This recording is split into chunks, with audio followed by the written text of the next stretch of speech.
Hi guys, my name is Desi Kadra and welcome to my podcast, Bridging the Realm.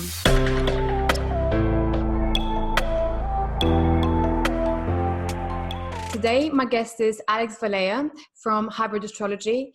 Alex was born and raised in Deva, Romania, and has always had a deep curiosity for a wide variety of things, including but not limited to the metaphysical.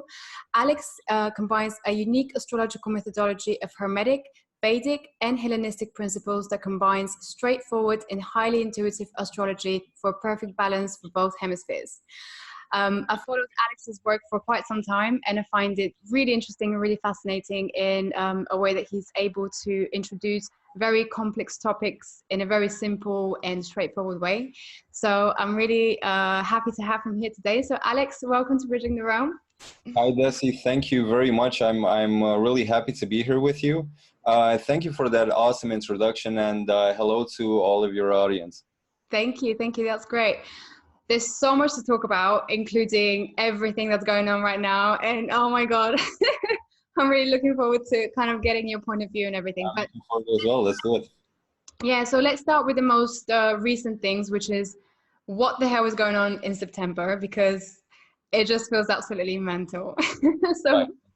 yeah. Well, yeah, September is a bit of a special time this year. September is usually a bit of a transition, right? We transition from back into the kind of the phase of the sun where the sun goes towards the lower hemisphere, right? Libra, the balance, the scales. So it's always a period of transition, obviously in the northern hemisphere, the southern hemisphere, towards more northward or southward. We have the autumn, we have the spring, so it's a change of seasons as well.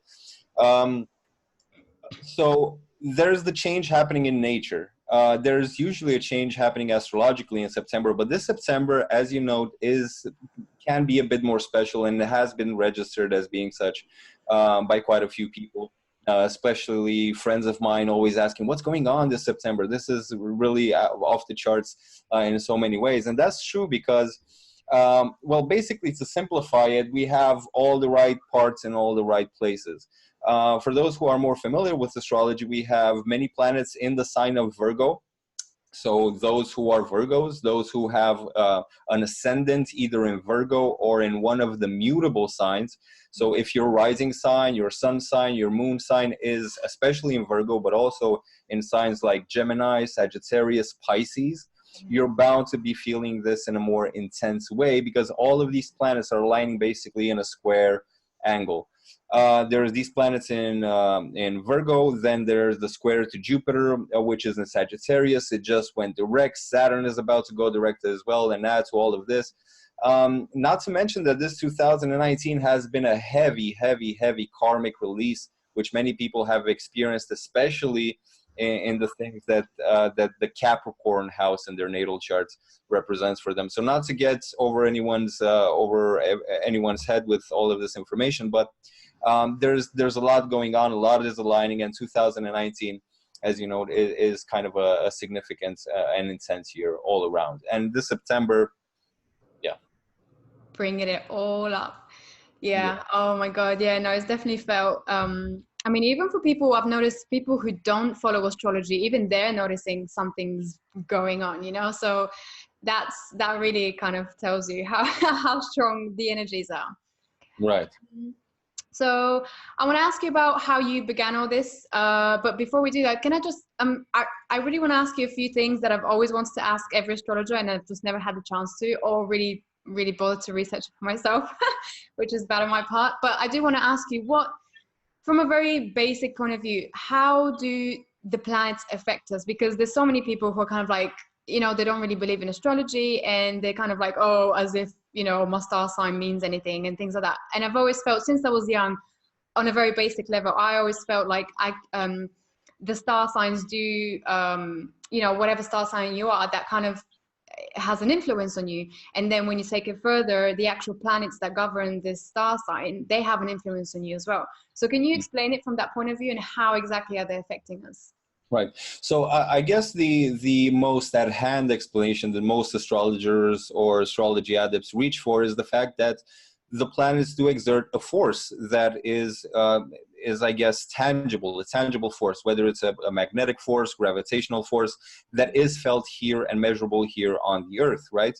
So most people get away with explaining it that way. It's the magnetic force, it's the gravitational force. Obviously, that plays a lot. If you just look at the moon and the sun, you know, the moon controls the oceans. We know that there's even the term of being a lunatic, right? Being a lunatic means that you're affected by the moon because the moon changes. And so, of course, we know nowadays we become more and more aware of the importance of water in our life and how water carries memory and how everything that affects water affects our state of consciousness. And that's obviously primarily the moon. That's why the moon primarily influences our perception of things, how we perceive things.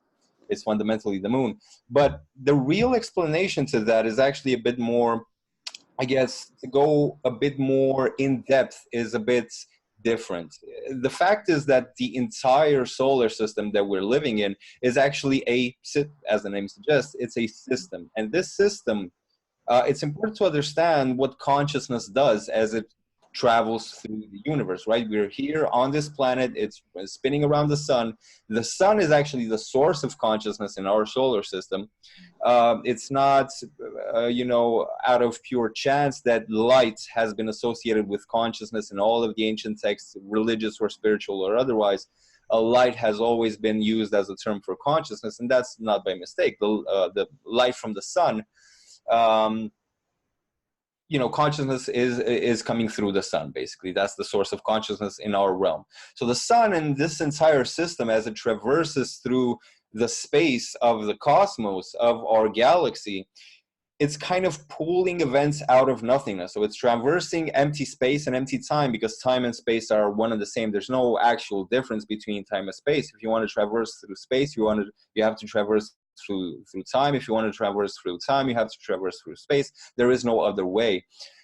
So basically, the fact that time is passing on our planet just means that all of this system is moving.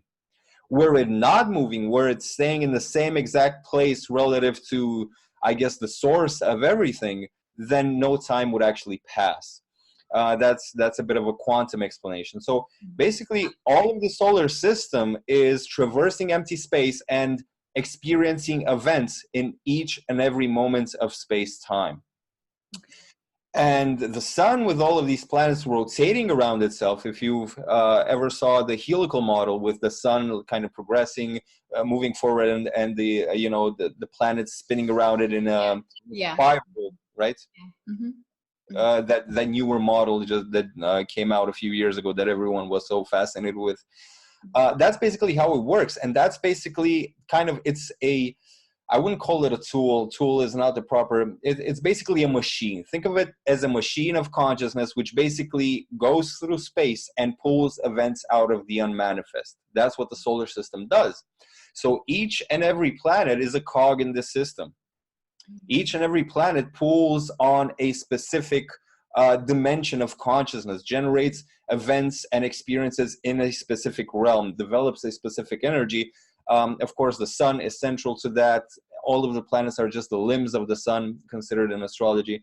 But basically, that's an explanation which really takes into account the mechanics of consciousness, of the human mind, and of how experiences are created. Oh, wow. That's fascinating. That's definitely a really good way to think about it. Yeah. And I really like the way you use consciousness and stuff, because I guess most people don't really associate consciousness with it. They just think of it as like, it's a planet, it's an object, it doesn't have any consciousness, but like you said. Right. And also when you compare it to, some time ago, I saw this image on Instagram, and they had put all the planets next to each other to compare how big they are, you know, how big or small they are in comparison to each other. And you know, the moon, everyone knows, it's scientifically proven that the moon influences us, right? And the moon is like so tiny compared to like some of the bigger planets, which are just huge. So if people think that the moon, obviously it's scientifically proven that the moon influences us, so how can we possibly think that the other planets don't? So I just wanted to put that out there. There is a thing about size, obviously. That's where the magnetism, the gravity comes into play. Obviously, the pull of the moon upon the earth is very powerful gravitationally because it's so close, right? Yeah.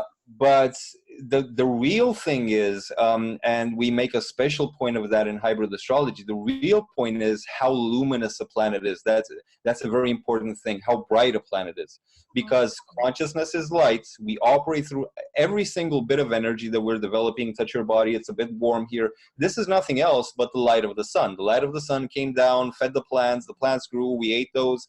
This is the same energy that the sun developed a few days ago, perhaps, right? In some cases. So the energy of the sun is all that there is to life on Earth, all that there is to consciousness on Earth. And so the amount of light that the moon reflects back to the Earth from the sun, the amount of light that Jupiter, that Mercury, that Mars, that the planets reflect back to the Earth is really important in determining the power, the potency of that planet. That's also a very important point that is kind of missed in modern astrology, where the outer planets, which are non-luminous, which are invisible, are put alongside these luminous traditional planets and given kind of similar roles, to where, you know, their role is a bit more obscure, a bit darker not in any bad sense, just darker as in lower dimensional, right? Yeah. Okay. Right. So does it depend on how luminous they are? What does that depend on? How? Well, it depends on a few things. It depends on proximity to the sun and to the earth, a combination of those, and obviously how big the planet is, because even though Jupiter is 5 times as far away from us as Mars is, it's pretty much almost the same luminosity. Sometimes it's even brighter because it's so big, right? So it depends on a host of things, but basically the light from the sun that makes its way back to us, to Earth, from each planet is very important in determining the potency of that planet. With regards to our human experience with our, with influencing actual facets of life, right? So for example, Venus, Mercury, Mars, Jupiter, Saturn will each govern a specific facet of life, whereas Neptune, Uranus, Pluto govern facets of the darker dimensions, not of how life fundamentally manifests. So again, that's a bit of an over explanation there. No, really interesting.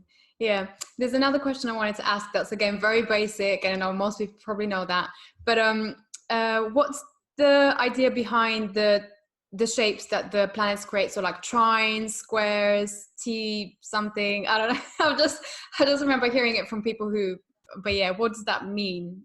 So those are basically the alignments aspect. That's, the name that we give them in hybrid astrology. They're the alignments. We need to call them something else than aspects in hybrid astrology because we have other types of aspects, right? So the alignments are the aspects that are, for the most part, solely used in modern Western astrology. They're called the Western aspects. There's really little Western about them because they originate in eastern region of ancient Persia, which is just north of India. So it's pretty much closer to India than it is to us by quite a stretch. So these aspects are basically geometric. An angle they create a shape, they create a triangle, they create a square in the chart, as the name denotes, right? The sextile creates a hexagon. And basically, our consciousness is very fine-tuned to space and how things are arranged in space. This is the same principle of, for example, feng shui, right? When we arrange things in our house in a certain geometry, in a certain distance to each other to have the energy flow in a certain way. Yeah. So this is the same thing with the planets. Space is very important, and geometry of space is very important. Of course, if we look at concepts such as the flower of life, and sacred geometry, right? So basically the aspects between planets is how planets combine to form shapes of sacred geometry, and that in those shapes of sacred geometry, consciousness begins to operate and create events and experiences. So that's what those aspects basically represent. Wow. Okay, that's kind of what I thought it was, but I just wanted to confirm. Okay, so it's almost like when they become those shapes, it's almost like it unlocks some sort of energy or some sort of portal or something, I don't know, but it basically creates this energy system. You could call it that, or you could say it actually locks some form of energy, because it locks it into place. it kind of concretizes it, right? So it creates a frame for it, because energy is everywhere. It's unlimited, right? Basically, when that aspect happens and a shape is born, that's when that energy begins to move through that shape rather than just being scattered everywhere.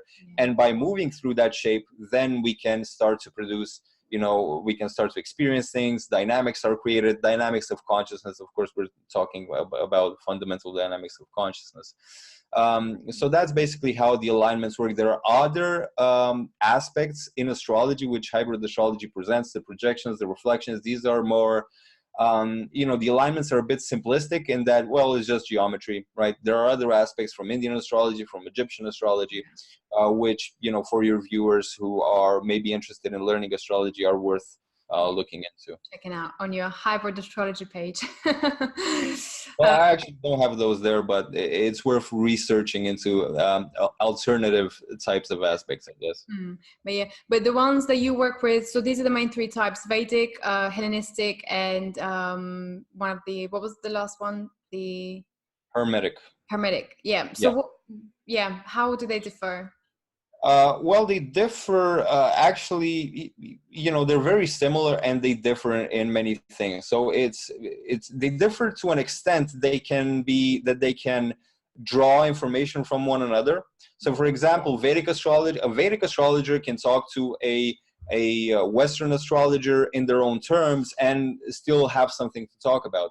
But it's very difficult for a Vedic astrologer to discuss something with a Chinese astrologer, because Chinese astrology is wildly different from both of these, right? Really? Okay. So we do have the concepts of aspects. We do have the concepts, actually, Indians do have the so-called Western aspects. There are many similarities, but fundamentally what I would say is that Vedic astrology is a very profound science. It's based on the very profound Vedas, which are renowned for the kind of scientific and spiritual insights that they hold, being written thousands of years ago. You know, things like the distance between the Earth and the Sun, the circumference of the Sun, the temperature of the Sun, all of these sort of things, the speed of the Earth moving around the Sun, all of these things are in the Vedas, in the ancient Indian texts, that they aren't really found anywhere else but there in antiquity. All of this vast information, and Vedic astrology stems from that. Now, it's important to understand about Western astrology that there really is no such thing as Western astrology. Western astrology was born from Hellenistic astrology, just like Western civilization was born from Hellenistic civilization, from the Greek civilization, right? Yeah. Hellenistic just means Greek. And so Greek astrology, Hellenistic astrology, was actually a compilation that these smartwigs in ancient Greece went out and got some astrological notions from the Egyptians, from the Persians, from the Indians. They compiled it all together. They translated it into Greek. They gave it kind of their own spin of things, and that became Hellenistic astrology, and that later on evolved to be what we now call Western astrology. There is really not much to speak of in terms of actual Western astrology. These developments actually come from these, so the difference is not that big. It's just many times it's just a difference of preference, of translation, and of how it evolved in its geographic space. Okay. Oh, wow. It's an interesting history of astrology. So how did you come into this? When did you get into astrology? Were you always interested in it? Well, I was always interested in, I guess, metaphysical stuff, occult stuff, knowing more, right? My mind always races. 1,000 different things that I always think about, not just in terms of astrology or spiritual things, metaphysical things. I just have a racy mind, so I'm interested in all sorts of things.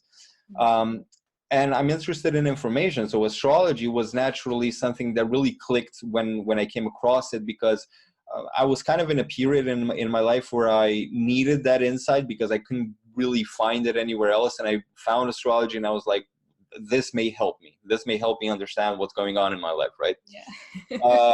Which we all need. Yeah. Right. And obviously that allowed me then to help other people understand what's going on in their life and help them, you know, achieve the things that they want to achieve. But basically it came out of that. It came out of a moment of chaos where I needed to make sense of things, and I was kind of brought to astrology, and here it is, try this, right? And immediately clicked. There was no fuss about it. It just clicked, and I've just been doing astrology ever since.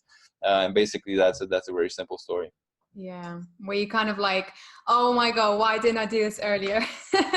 Could have saved myself so much trouble. Yes, yeah. That was kind of somewhere, but I didn't really have so much time to think about that particularly because, as soon as I got to it, I was just so busy dismantling everything and putting everything on the table and, pulling it apart and seeing what fits where and really understanding the fundamentals of astrology. So it's really been a very fun process. Yeah, I know. Yeah, there's definitely so much to get into, and just from, I mean, I haven't even started reading, but just from watching people in, like watching your channel and watching other people explain, there's always something new. There's always some new kind of term about something, or some new, I don't know, shape or something that's influencing you. So you're kind of like, wow, it's pretty, and you can really see it play out in real life as well, in your own life and then in the world altogether. So it really does make you think, wow, it's well, yeah, how do you feel about fate and free will? Because I guess it does make you think, well, if everything is so aligned, then to what extent do we actually have free will? Well, it's easy to, what I think with these kind of more profound questions about how life is, about what the nature of life is, it's just, the answer is usually there, right, in nature, right in front of us, right? So the age-old question, to what extent do we have free will? To what extent does the universe control us? Well, it's right here. Just look at your palm and see the wide variety of things that we're able to do with our fingers. We can grab things, we can manipulate things, we can draw, we can write, we can grab some food, all of the things we can do, gestures, all the things we can do with our fingers. One thing we can't do is, take them too far back because they'll break, basically. So the universe didn't allow us to bend our fingers backwards, right? So there's all of these things, all of this freedom that we have with these, but we have 5 fingers, not 6, not 7, not 8. We have 5 fingers. We can't, bend them backwards. They can't be longer than our whole body. There are certain rules, there are certain limitations, but within those limitations are actually what give us the freedom to do the things that we do. Because were the fingers not limited in this in this form that we have them, we would probably not have the freedom to do so many things with them. So everything that's true in the universe, this is a fundamental Hermetic principle. Everything that is actually true in the universe is a paradox. Something which is not a paradox is not universally true. So if we say that, well, all things are controlled by the universe and we have no free will, that's an absolute, that's not a paradox. So it's not true.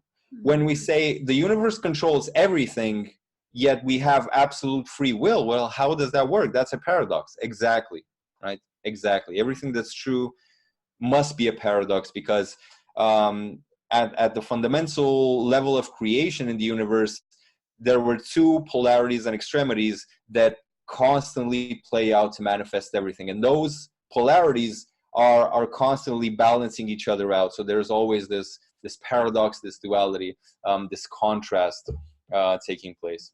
Yeah. Oh, wow. I think that's the best explanation I've heard of explaining the fate versus free will, because everyone always has an opinion on that. It's like, no, it's fate. No, this is free will. But yeah, I think that's pretty, I agree with that completely. Tell me a bit about the evolution of astrology through the ages. I know it's a big topic, but kind of just what are the main aspects of it? Well, we kind of touched on that a bit when we spoke about the history of astrology, obviously. So astrology has sprouted in a few places, mostly, Egypt, India, Persia, and also on the Americas, right? The Aztecs had some form of astrology. We kind of tend to give that Native American form of astrology it's kind of cloaked in this mystical or actually the most profound system of astrology, the most profound lore of astrology that exists is in India. We don't know exactly what the Egyptians had. They may have had something more sophisticated. Much of that is lost. But basically, through the tides of history, people moving from one place to another, astrology traveled with these movements, mostly from India to Europe, Persia, India, Europe. These movements were very were very much a thing, especially, you know, the Indo-Greek kingdom and things of that nature. Not so much from China, because there was this geographical boundary of the Himalayas, which were so hard to you know, traverse. So basically, astrology formed a lot around geographic boundaries. So we look at history, we look at how civilization tilted and shifted. That's basically how astrology got moved around with everything else, with math, with philosophy, and all of the things that got moved around with the tides of history. So basically, the history of humanity is the history of astrology as well. Yeah. And do you think, so there seems to be an obvious revival of astrology, so it's coming back big time in our lives. Do you think there's a coincidence? Do you think there's a reason for that? Why all of a sudden it seems to be, not all of a sudden, but, you know, there seems to be a huge interest now in astrology, especially online, and people getting into that? Right. Well, I like to look at it this way. For example, when consciousness has been rising on our planet. Let's just start from there, right? Consciousness has been at a low point through the Dark Ages and antiquity, right? It's supposedly, this is a widely accepted notion, that consciousness levels are rising. The ether is rising. We're becoming more connected. We're becoming more aware, more conscious. We're coming alive in a spiritual sense. So as that happens, we'll obviously you know, pick up more complex, more intricate things, superior notions, sciences. In the Dark Ages, not much was to speak about science and technology, right? As consciousness started to grow a bit further, in 18th century, 17th century, sciences started to pick up. Then technology started to appear. Then obviously we got into the age of technology, of electronics, then the age of internet. And then here we are, astrology starts to pick up, the metaphysical sciences start to pick up as the next step to that. Because after we've developed all of this technology, all of this electronics, phones, everything that you can imagine that can make our life easier, sooner or later, all of the actual physical work, most of it will virtually be automated. There will be no need for us to actually put in physical labor and have a 9 to 5. Virtually no one will need to have a 9 to 5 in 100 years, right? So then what do we do with our life? What do we do with our intelligence and with our consciousness? We can devote it to arts. We can devote it to creativity. But there's also the scientifically minded. There's also those people who want to delve more into metaphysics, into philosophy, into things of this nature. And obviously, this will be a golden age, a revival of our, I guess, human condition, where we can devote all of our time to not to toiling for our survival, but to arts, to science, to metaphysics, to understanding life. Because basically, astrology, metaphysics in general are about understanding life and how we fit inside the universe, which is, in my opinion, in my humble opinion, it's much more important than understanding how to create a smartphone. Though that's very useful and it's nice to have that we can do this right now. You know, just 20 years ago, we could not do this. Yeah. Yes. But yeah, this is basically the next step in the evolution of human sciences is metaphysics, of which astrology is a part.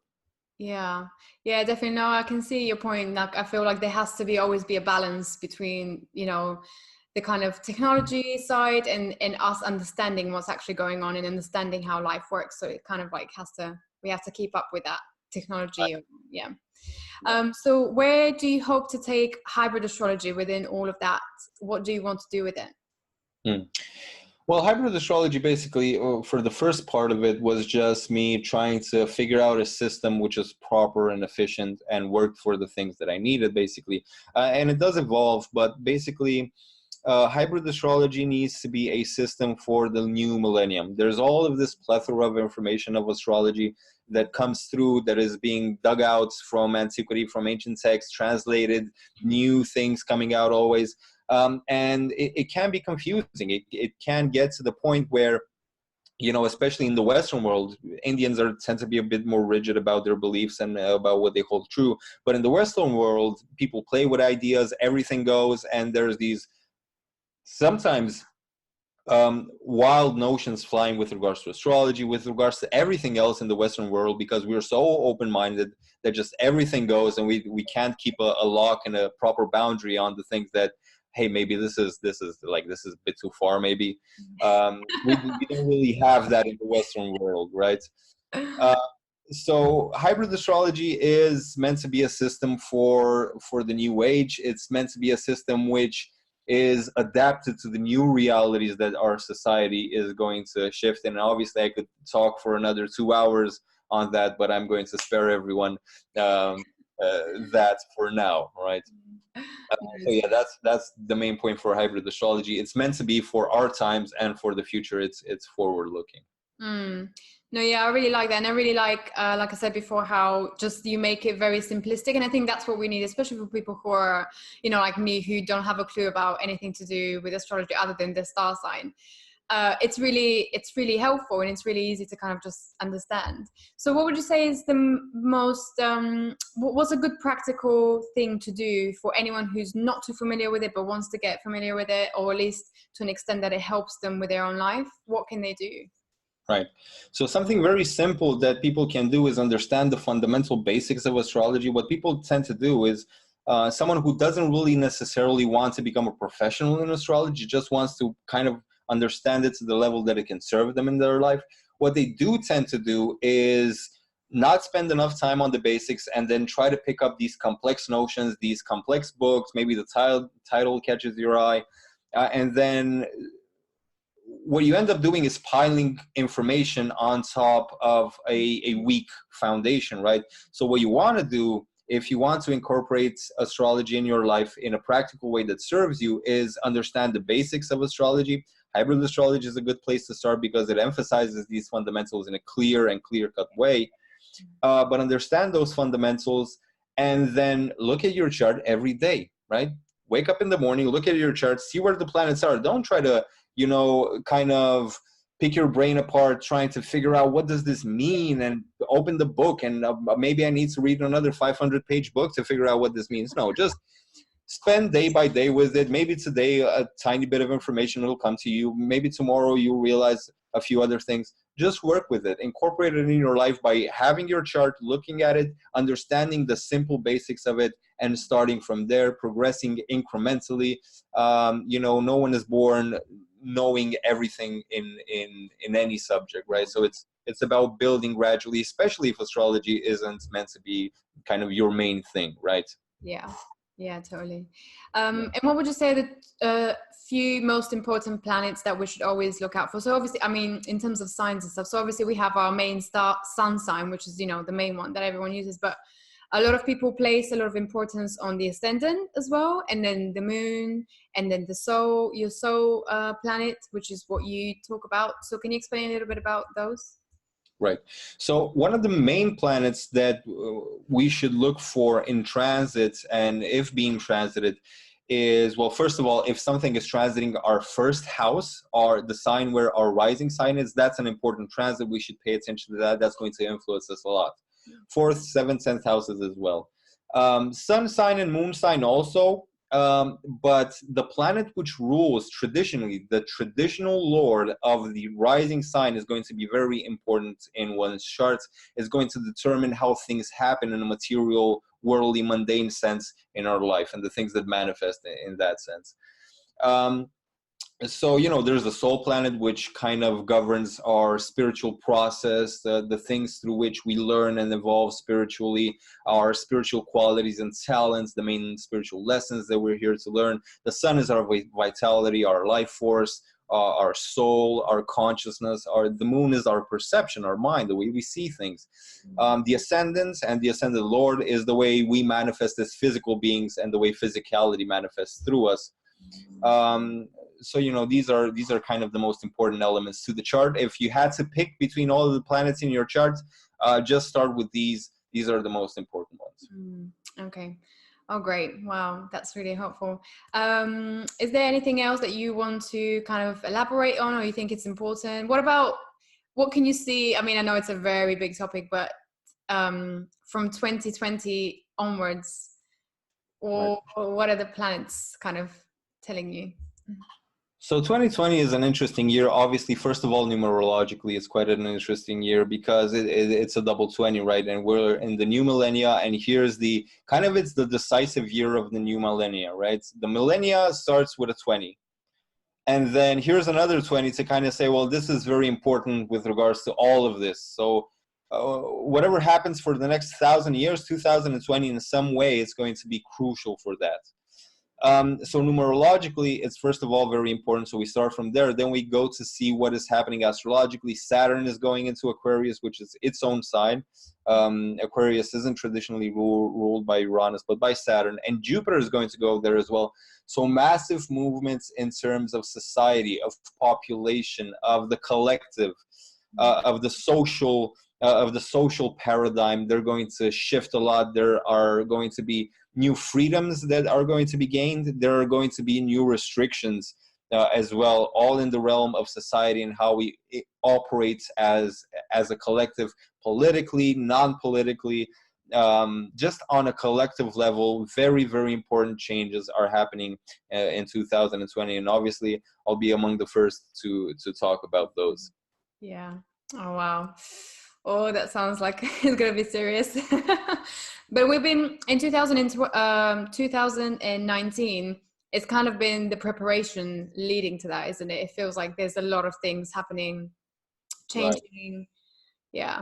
2019 is a lot about letting go of the old paradigm as a collective, but also as individuals. With Saturn transiting the South Node during this year, it's very important to consider the implications of karmic release. Many people are kind of being faced with their past life paradigms, with the karmas accumulated in this life or another. It's kind of our opportunity to really become free. 2019 is really that opportunity.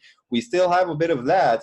So I do recommend that everyone pay attention to this process. I know everyone wants to take that next step. Everyone wants to do that next thing, to make actual progress happen in their life. But what I'm saying is 2019, for another short while, is a time to free up. So then we can take the first step in a new direction, a concrete, a powerful first step in 2020 and from then onward.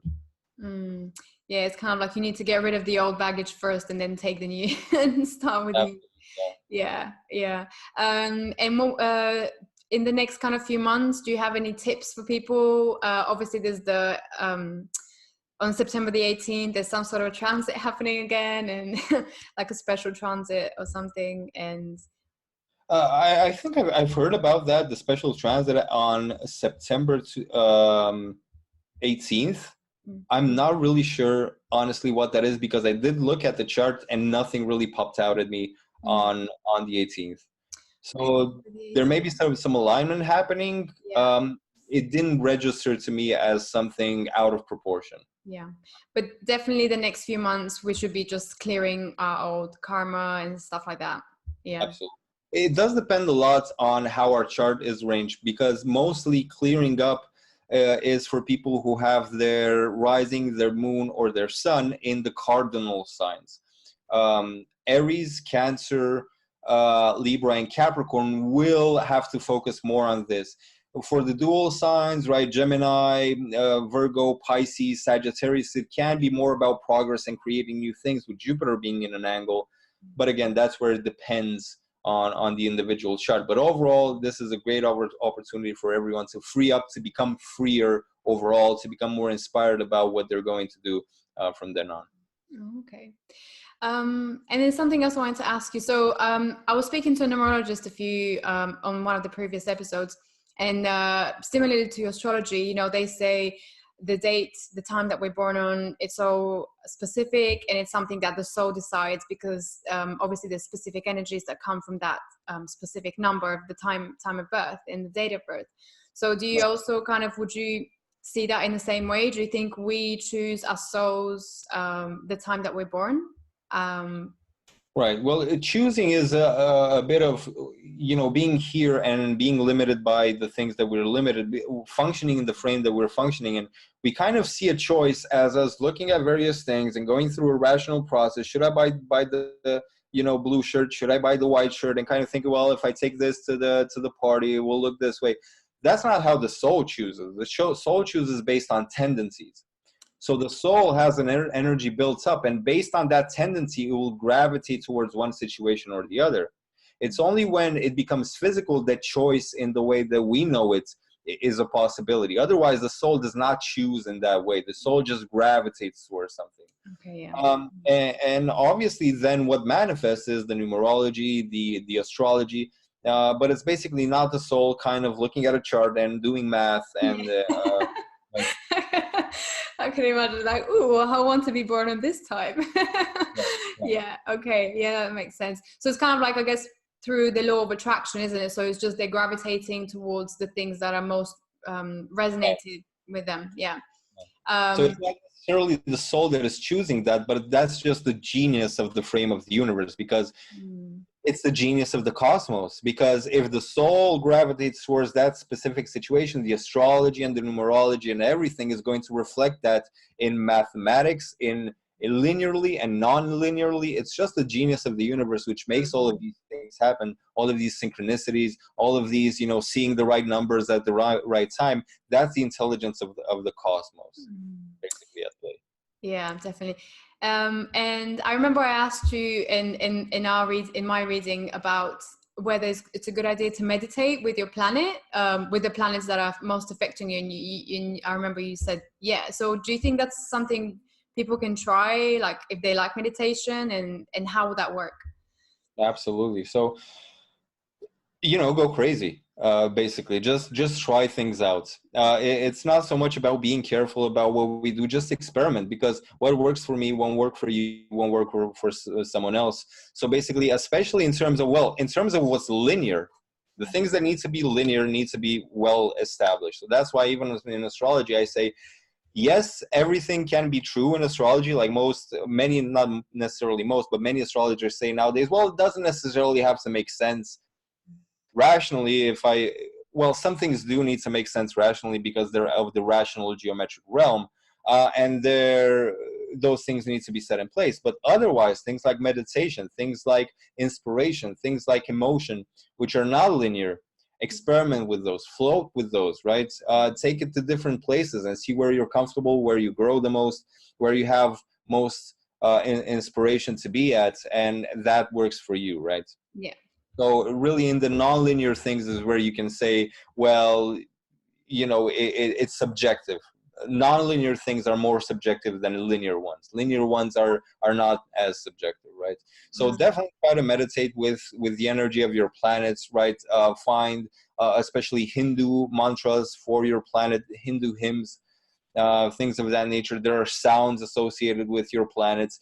The chakras are associated, right? The two chakras on the head, crown, and brow are the luminaries, the two bright ones, right? The sun and the moon. And the other 5 ones are the other luminous planets, starting from Mercury, Venus, and their order of the distance from the sun. Try to find a meditation for the chakra of your ascendant planets. See how you resonate with that. Just try things out. So that's, yeah. Oh, okay, I've never heard that they relate to chakras, so that's interesting. Okay. And have you meditated with planets? I mean, how do you, because I've noticed, you know, a lot of people talk about the planets as if they're actual people, because they all have such specific characteristics and energies. So it's really interesting. So what are sort of the most I guess fascinating planets to work with, if there is such a thing? Well, for me personally, the most fascinating planet to work with is my soul planets, which is Mercury and Gemini, for anyone who understands kind of what that is. And basically, many of the people who are watching this may have already understood that Mercury and Gemini is an important planet for me based on the way I talk, because I'm all over the place like I am. But basically, it's the planet of information, it's the planet of communication, it's the planet of rationality, of ability, of things of that nature. So that's the most important planet for me in my life astrologically. That's the most fascinating planet for me. But of course, people will usually gravitate to the planets that rule their ascendant and their soul planet. They're going to have a special fascination with their soul planet. Those things are going to be fascinating and spiritually, helpful to them. Okay.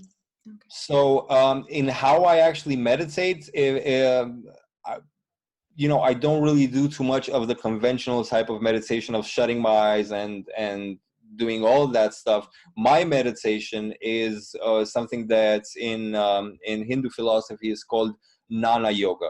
And so Jnana Yoga is basically the most annoying type of yoga, the most annoying type of meditation, because it's the meditation of the intellect. It's that of overthinking and overcomplicating things, and understanding. Always try to understand the universe through rational, linear terms, which obviously just, you know, complicates everything in life. But, you know, someone has to have this path as well. So that's me. Is it kind of like a mindful meditation? So you're still using your mind in a way? Well, yes, I'm using my mind because I need to rationalize things. But basically, my meditation is just thinking about things, trying to find rational explanations to things, Okay. trying to bring things from inconcrete, from non-linear into linear, into explanation, into a place where we can, or where I can rationally understand what that's about, right? Making sense of things and then communicating that, basically. Things that the planet Mercury represents. But it doesn't have to be the same for everyone. Someone who has the moon as their soul planet will be very much into closing their eyes and perceiving things and looking at how they perceive reality, and, you know, being inspired by the moment and meditating with the full moon. You know, so there's just that difference where we're all different, and, you know, the human experience is so vast that it can accommodate for everything. Yeah. Oh, wow, that's really interesting. So since you started applying astrology to your own life, have you seen a big improvement? Have you seen a big shift? Because obviously you work with the energy, so you know kind of what to avoid or what to, I mean, you know, you can't completely avoid everything, but I guess you can. It has gotten better. My life has gotten better. First of all, because I can do something that I love as a, you know, to make a living. Basically, that's one of the main things that has changed since astrology has entered my life. Having my work be something that I love doing and that I'm genuinely interested in. But even in you know, more trivial things, situations, daily situations, I like to look at my chart, look at the transits that are happening. I do base major important decisions on astrology, just like everyone else. Sometimes I'll ignore the red flags and just see, well, let's just see what happens if I kind of go against this rule. What happens then when you do that? Well, most of the time, some of the time I realized that, well, that rule was not really so based because nothing so horrible happened.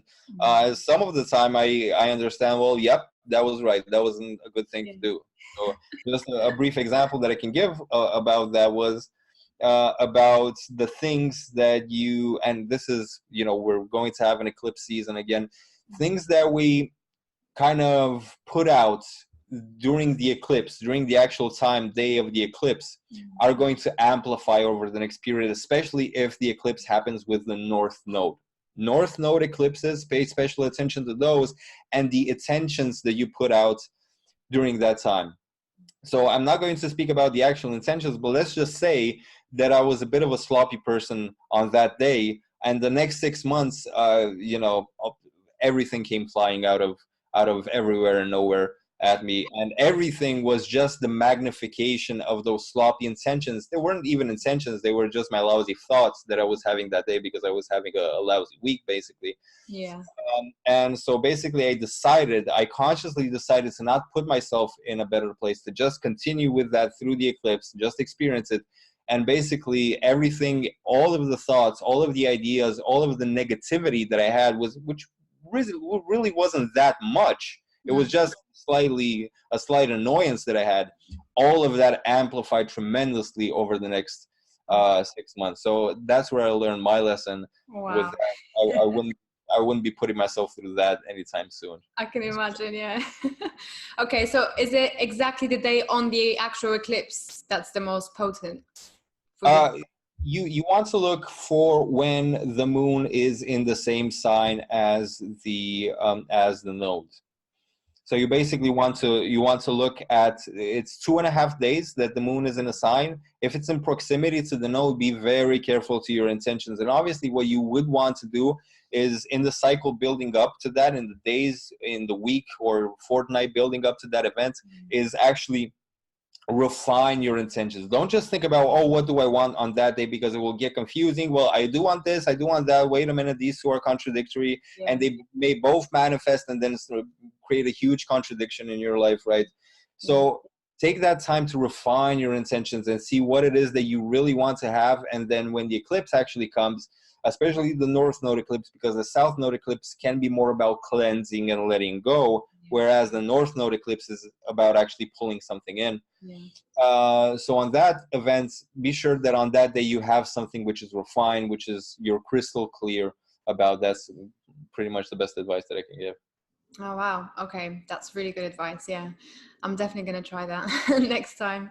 And there's one last question. We're kind of backtracking a bit, but I do want to ask about, it's a really random question, but so all the different star signs that we have, is there a reason why they're called, well, they're, you know, Leo, Taurus? Why did the ancients who are, you know, came up with the astrology, why did they choose those specific animals or signs to go with that specific time of the year? Is there a reason for that? Right. So basically constellations and grouping stars together was pretty much a way for ancient people to understand the universe. They understood time based on this, because when a certain star was on the ecliptic or on the horizon when the sun set, it meant the onset of a season. They didn't have the tools to measure time in the way that we do. So they relied heavily on the movements of the stars, seeing here's where the sun set a few hours ago and that star is there, and that means we're in this season. If the star is somewhere else, it means that our calendar has gone off track, and calendars used to go off track every other year, where priests and astronomers and astrologers needed to spend time looking at the stars to figure out where we actually are in space and time. And it wasn't uncommon for calendars to go off sync for weeks and months, right before the Julian calendar. So that was a system of making sense of time and space, basically. So constellations were established, and then obviously astrology worked with that. There were different constellation in Egyptian astrology. They had like 20 divisions at some point. So this is not necessarily the standard, but this is the most efficient way to look at it, the 12 sign division. Now, basically, the simple explanation is that at a certain time, these constellations were linked with those specific areas of space. So, for example, if you look with those specific signs, the tropical signs. So, if you look up in the sky and you see the sign of Libra, where there's no scales there. If you look at the signs of Pisces, well, it could be a fish, but it could be an elephant if you try really hard, right? So there's no really, those areas of space were more like given a symbol astrologically based on the energy that they hold, rather than the other way around. So there's not because those stars kind of look like a lion, so that portion of space is about courage. No, it's the other way around. Because of that, they kind of gave a lion to that, to denote that area, that region of space is kind of about these qualities, right? But obviously, you know, the sidereal, which are the stars, are separate from the tropical zodiac, which kind of floats out of sync. So at a few hundred years ago, thousands and a few hundred years ago, the stars, the constellation of Leo was the same as the tropical sign of Leo. Now it's not the same. Now it's about 26 degrees deviated, right? So at a certain point in time, people basically confuse the constellations for the actual tropical signs. I'm sure that not every astrologer knew the difference between the tropical and the sidereal, and that there is even a difference. Maybe many astrologers didn't really understand the mechanics of the astronomical reality, because it was so complex, especially, you know, working with papyrus, and if it was a cloudy day, good luck working with it. So yeah, many things to talk about there as well, but I guess we'll just leave it at that. No, that was really insightful. Thank you. Yeah, I always wanted to know that. It was kind of like, because when you look up, it doesn't look like a lion. Yeah. I wasn't really there when they decided, well, that's going to be Libra, that's going to be Leo. So this is something that is probably going to be lost to obscurity, how exactly they came up with those exact symbols and what was the process, what was the rationale. But whoever did that, you know, did a pretty good job, because the symbols pretty much work with the divisions of a space that they're meant to represent. So, totally. Yeah, no, it's a really good way. Right. So is there anything that you'd like to, any last tips that you want to share with anyone who's listening? Right.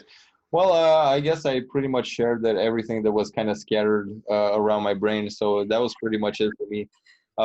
Thank you very much for giving me this opportunity. Lovely chats. I always love an opportunity to just go off and talk about things. So thanks very much. Much appreciated. Oh no, thank you. I really enjoyed it. No, it's always really interesting. I mean, so many people know about astrology nowadays, and I kind of feel like, God, why do I not know about this? But it's really interesting to go over it and just to kind of clarify it in your mind. And yeah, so thank you for doing that. Yeah, lovely discussion. Thank you very much. And people can find you on hybridastrology.space.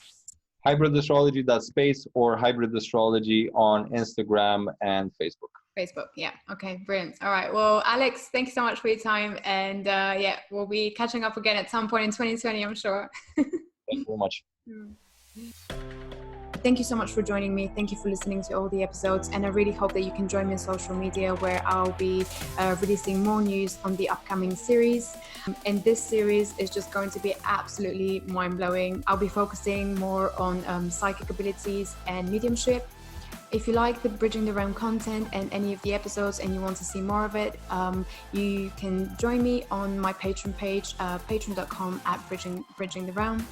And for any more information, feel free to email me on my website. Thank you so much and see you soon.